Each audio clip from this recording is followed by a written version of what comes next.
선생님, 80 넘어서 성관계를 하는 건 죄 짓는 겁니까? 제가 40년 비뇨기과 의사로 일하며 상담 중에 실제로 들었던 말입니다. 바로 그 어르신의 나이는 84세, 그의 부인은 79세였고 그들은 한 달에 한두 번씩 사랑을 나누고 있었습니다. 그런데 그 부부는 누구에게도 이 사실을 말하지 못했습니다. 창피해서요. 나이 들어서 이러는 게 이상한 거 아닌가요? 여러분, 80세 이상 어르신의 40%가 여전히 성생활을 하고 있다는 사실 알고 계셨나요? 그런데 이분들 중 대부분은 변화된 신체와 관계에 대한 정보가 부족해 당황하거나 어려움을 겪고 계십니다. 나이 들었다고 해서 사랑이 멈춰야 하는 건 아닙니다. 오늘은 제 진료실에서 40년간 만난 수많은 어르신들의 사례를 바탕으로 많은 분들이 말하지 못했던 하지만 누구보다 궁금해하시는 70세 이후의 성생활에 대해 깊이 있게 이야기 나눠보겠습니다.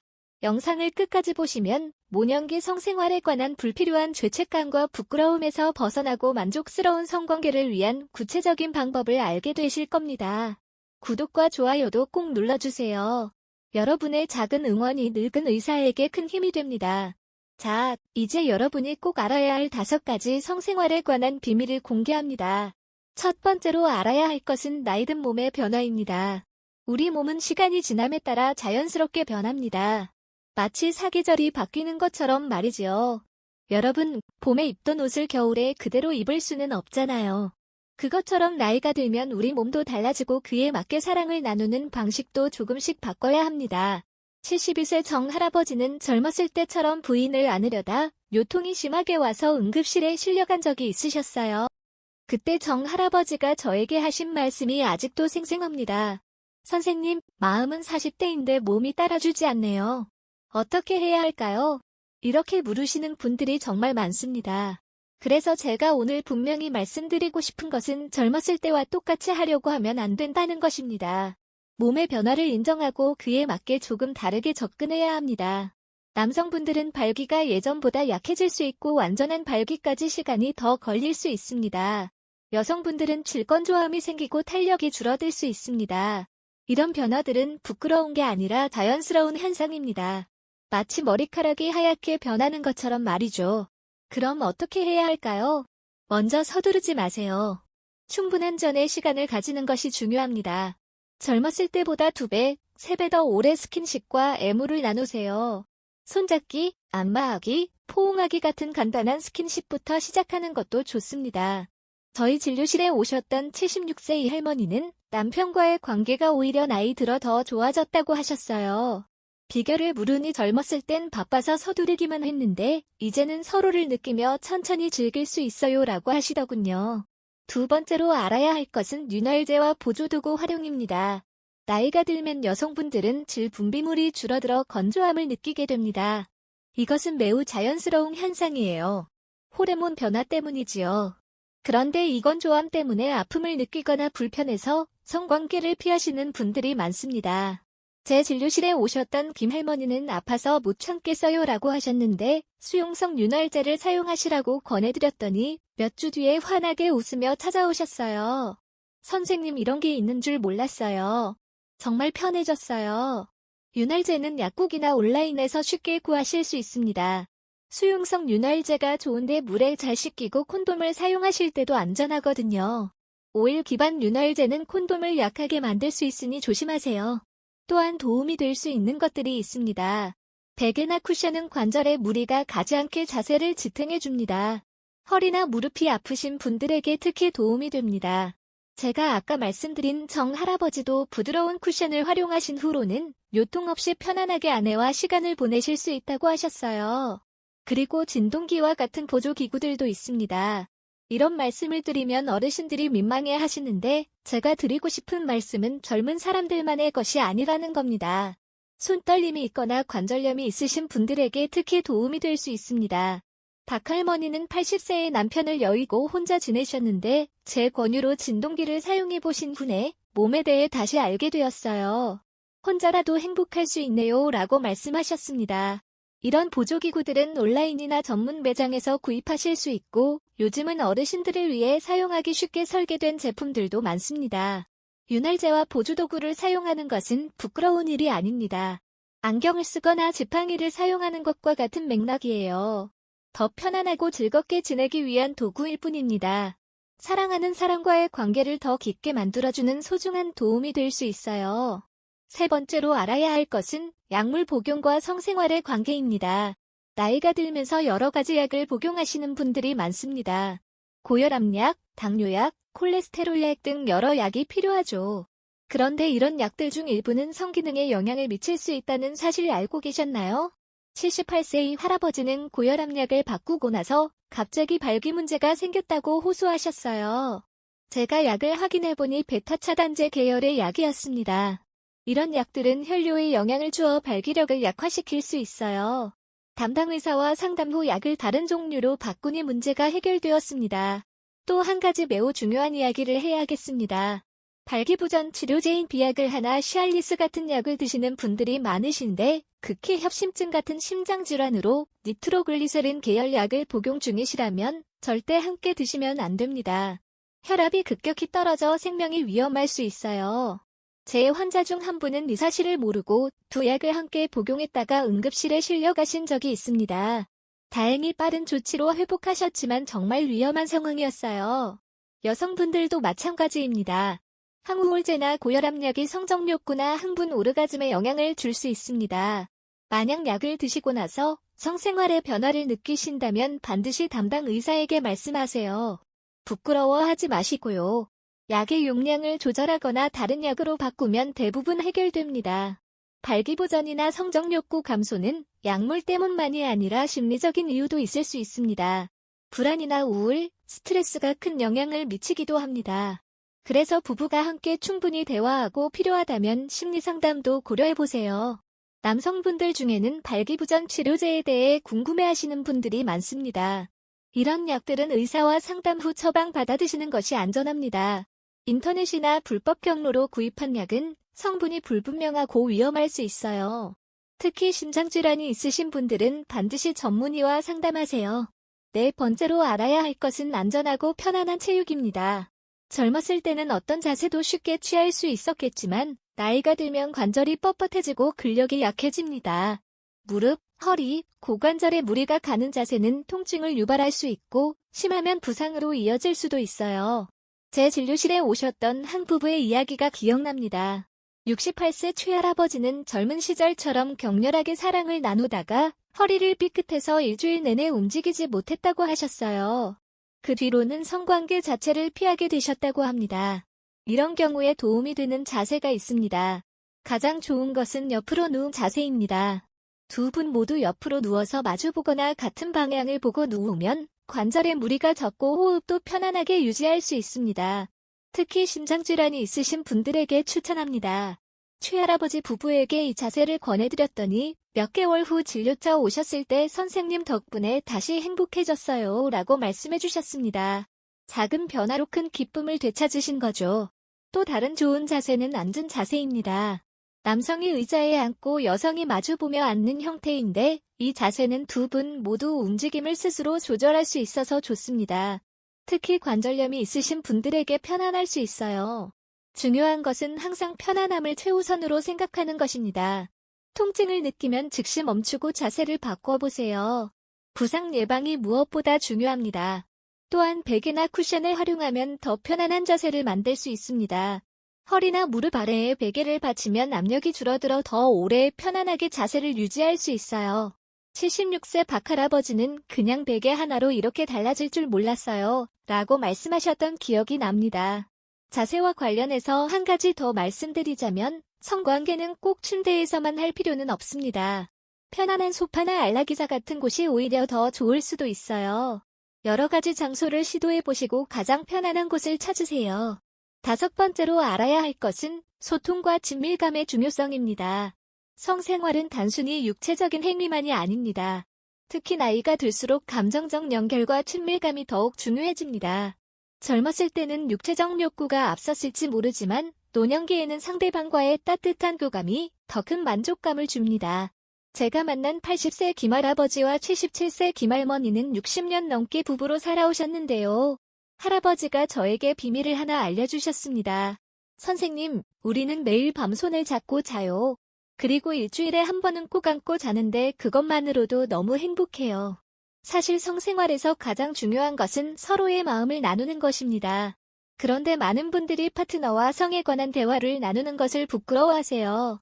제 진료실에 오신 많은 부부들이 40년을 함께 살았는데도 그런 이야기는 한 번도 제대로 해본 적이 없어요 라고 말씀하십니다. 여러분, 용기를 내서 대화해보세요. 당신이 좋아하는 건 뭐예요? 이렇게 하면 편안한가요? 어떻게 하면 더 좋을까요? 이런 간단한 질문으로 시작할 수 있습니다. 처음에는 어색할 수 있지만 조금씩 마음을 열다 보면 더 깊은 친밀감을 느낄 수 있어요. 73세 박할머니는 남편과 성생활에 대해 처음으로 진지하게 대화를 나눈 후 이렇게 말씀하셨어요. 또한 성관계가 아니더라도 스킨십은 매우 중요합니다. 손잡기, 안마하기, 포옹하기, 뽀뽀하기 같은 작은 접촉들이 큰 행복을 가져다 줄 수 있어요. 하버드 대학교의 연구에 따르면 정기적인 스킨십은 스트레스 호르몬을 낮추고 옥시토신이라는 행복 호르몬을 증가시킨다고 합니다. 마지막으로 성적인 친밀감은 단순히 성관계만을 의미하지 않습니다. 함께 샤워하기, 서로의 몸을 마사지해주기, 함께 누워 이야기하기 같은 활동들도 깊은 친밀감을 형성하는 데 큰 도움이 됩니다. 육체적 만족보다 정서적 만족을 더 중요하게 생각하시면 오히려 더 풍요로운 관계를 경험하실 수 있을 거예요. 지금까지 노년기 성생활을 위한 5가지 중요한 비밀에 대해 알아보았습니다. 이제 이 모든 것을 실천할 수 있는 방법에 대해 말씀드리겠습니다. 먼저 건강관리가 매우 중요합니다. 규칙적인 운동은 성기능 개선에 큰 도움이 됩니다. 특히 걷기, 수영과 같은 유산소 운동은 혈액순환을 촉진하고 전반적인 체력을 향상시켜줍니다. 79세의 할아버지는 매일 30분씩 걷기 시작한 후 3개월 만에 발기력이 눈에 띄게 좋아졌다고 하셨어요. 골반 근육 운동도 매우 효과적입니다. 여성분들은 케베 운동이 질권조항과 요식음 개선에 도움이 됩니다. 남성분들도 이 운동을 하면 발기력 향상에 효과가 있어요. 방법은 간단합니다. 소변을 참는 근육을 5초 동안 조였다가 풀기를 10회씩 하루 3번 정도 반복하시면 됩니다. 식이 습관도 성기능에 큰 영향을 미칩니다. 등 푸른 생선, 견과류, 올리브 오일, 과일, 채소와 같은 건강한 음식은 혈액순환을 돕고 호르몬 생성에 좋습니다. 반면 과도한 술, 담배, 고지방 음식은 성기능을 저하시킬 수 있어요. 74세 박할머니는 건강한 식단으로 바꾸고 나서 전반적인 활력이 달라졌어요. 성생활도 더 즐겁게 느껴져요 라고 말씀하셨습니다. 충분한 수면도 성기능 유지에 필수적입니다. 피로가 쌓이면 성적 욕구가 감소하고 만족감도 떨어지게 마련이죠. 하루 78시간의 양질의 수면을 취하도록 노력하세요. 저녁에는 스마트폰이나 TV를 보는 시간을 줄이고 일정한 시간에 자고 일어나는 습관을 들이는 것이 좋습니다. 스트레스 관리도 중요합니다. 스트레스는 성기능을 저하시키는 가장 큰 요인 중 하나입니다. 명상, 깊은 호흡, 가벼운 요가와 같은 활동이 도움이 될 수 있어요. 81세 김할아버지는 매일 아침 10분씩 명상을 하기 시작했더니 마음이 편안해지고 아내와의 관계도 더 좋아졌어요 라고 하셨습니다. 마지막으로 정기적인 건강검진을 받으세요. 성기능 문제는 종종 다른 건강 문제의 신호일 수 있습니다. 고혈압, 당뇨, 심장질환 등은 성기능에 직접적인 영향을 미치므로 이런 질환들을 잘 관리하는 것이 중요합니다. 부끄러워하지 말고 성기능 문제가 있다면 반드시 의사와 상담하세요. 이제 많은 어르신들이 궁금해하시는 자주 묻는 질문들에 대해 답변 드리겠습니다. 첫 번째 질문은 나이가 많아서 성욕이 줄어드는 것이 정상인가요? 입니다. 이것은 매우 개인차가 큽니다. 나이가 들면서 성호르몬 수치가 감소하여 성욕이 조금 줄어드는 것은 자연스러운 현상이지만 완전히 사라지는 것은 아닙니다. 실제로 제 진료실에 오시는 90대 할아버지 중에도 여전히 활발한 성욕을 가지신 분들이 계세요. 만약 성욕이 갑자기 크게 줄었다면 건강 문제나 약물 부작용, 스트레스 등의 원인이 있을 수 있으니 의사와 상담하는 것이 좋습니다. 두 번째 질문은 배우자가 없는 경우 어떻게 해야 하나요? 입니다. 배우자를 잃으셨거나 혼자 사시는 분들도 성적 욕구는 자연스러운 것입니다. 자유행위는 건강한 방법 중 하나이며 필요하다면 앞서 말씀드린 보조기구들을 활용하실 수도 있습니다. 또한 새로운 파트너를 만나는 것도 가능합니다. 83세 최할머니는 요양원에서 81세의 할아버지를 만나 아름다운 연애를 시작하셨습니다. 이 나이에 다시 설렐 줄 몰랐어요 라고 하시더군요. 세 번째 질문은 성병의 위험은 없나요? 입니다. 많은 어르신들이 노년기에는 성병 위험이 없다고 오해하시는데 이것은 큰 오해입니다. 나이와 상관없이 새로운 파트너와의 관계에서는 항상 콘돔을 사용하는 것이 중요합니다. 최근 통계에 따르면 65세 이상 어르신들 중에서도 성병 감염률이 증가하고 있다고 합니다. 성병 검사도 정기적으로 받으시는 것이 좋습니다. 네 번째 질문은 자녀나 가족들에게 이런 이야기를 어떻게 해야 할까요? 입니다. 많은 어르신들이 자녀들 앞에서 성생활에 대해 이야기하는 것을 불편해하십니다. 이것은 개인의 선택입니다. 굳이 모든 것을 공유할 필요는 없지만 건강 문제와 관련해서는 솔직하게 이야기하는 것이 도움이 될 수 있습니다. 76세 김할머니는 용기를 내어 딸에게 질건조증 문제를 이야기했더니 딸이 전문 산부인과를 소개해주어 큰 도움을 받았다고 합니다. 다섯 번째 질문은 배우자가 관심이 없으면 어떻게 해야 하나요? 입니다. 이런 경우 가장 중요한 것은 열린 대화입니다. 강요가 아닌 서로의 감정과 욕구에 대해 솔직하게 이야기해보세요. 상대방의 관심이 줄어든 이유가 건강 문제, 통증, 약물 부작용 등일 수 있습니다. 함께 의사를 찾아가 상담을 받는 것도 좋은 방법입니다. 경우에 따라서는 성생활 상담사나 부부치료사의 도움을 받는 것도 고려해볼 수 있습니다. 이어서 몇 가지 질문에 더 답변드리겠습니다. 여섯 번째 질문은 만성질환이 있어도 성생활이 가능한가요? 입니다. 당뇨, 고혈압, 관절염, 심장질환 등 만성질환이 있으시더라도 대부분의 경우 안전한 성생활이 가능합니다. 중요한 것은 질환을 잘 관리하고 담당 의사와 상담하는 것입니다. 예를 들어 심장질환이 있으신 분들은 격렬한 활동보다는 편안한 자세를 선택하시는 것이 좋습니다. 77세 박할아버지는 심장후회 수술 후에도 의사와 상담하여 적절한 방법으로 부인과의 성생활을 유지하고 계십니다. 수술 전에 비해 격렬하진 않지만 오히려 더 깊은 교감을 나누게 되었어요. 라고 말씀하셨습니다. 일곱 번째 질문은 성욕이 과도하게 높으면 문제가 될까요? 입니다. 성욕의 정도는 개인차가 크고 높은 성욕 자체는 문제가 아닙니다. 하지만 갑자기 성욕이 비정상적으로 높아진다면 호르몬 이상이나 다른 건강 문제의 신호일 수 있으니 확인이 필요합니다. 또한 성욕으로 인해 일상생활에 지장이 있거나 강박적인 행동이 나타난다면 전문가와 상담하시는 것이 좋습니다. 여덟 번째 질문은 노년기 여성의 질건조증 어떻게 해결하나요? 입니다. 질건조증은 폐경 후 에스트로겐 감소로 인해 흔히 나타나는 증상입니다. 앞서 말씀드린 수용성 윤활제 외에도 여러 해결책이 있습니다.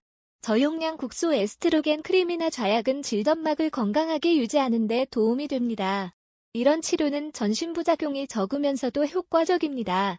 69세의 할머니는 국소 호르몬제를 사용한 후 불편함이 완전히 사라졌어요. 몇 년 동안 고생했는데 이렇게 간단히 해결될 줄 몰랐어요. 라고 말씀하셨습니다. 아홉 번째 질문은 파트너가 치매 환자인 경우 성생활은 어떻게 해야 하나요? 입니다. 이것은 매우 복잡하고 섬세한 문제입니다. 치매 환자의 동의 능력에 따라 상황이 달라질 수 있습니다. 경증 치매의 경우 환자가 명확히 동의를 표현할 수 있다면 성생활이 가능합니다.